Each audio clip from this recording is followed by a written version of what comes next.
খারাপ সময় কিছুতেই যেন পিছু ছাড়ছে না ম্যানচেস্টার সিটির। চোট পেয়ে দীর্ঘ সময়ের জন্য মাঠের বাইরে চলে যাওয়া রদ্রির শূন্যতা পূরণে সম্প্রতি যাকে দলে টেনেছে ইংলিশ ক্লাবটি, সেই নিকো গনসালেসও অভিষেকে চোট পেয়ে ছিটকে গেছেন।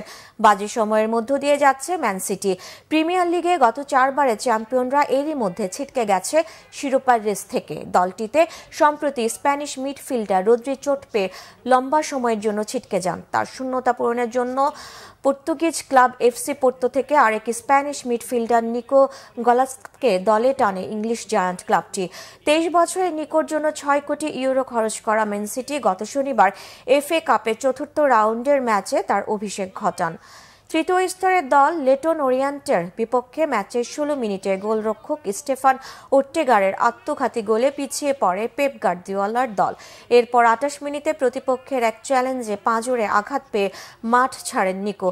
দ্বিতীয়ার্ধে উজবেক ডিফেন্ডার আবুদোখদির কুজানভ ও অভিজ্ঞ ক্রোয়াট মিডফিল্ডার কেভিন ডি ব্রুইনের গোলে 2-1 জয় পায় 7 বারের এফএ কাপ বিজয়ীরা। নিকোর চোট কতটা গুরুতর ম্যাচ শেষে তা জানতে পারেননি ম্যান সিটির কোচ।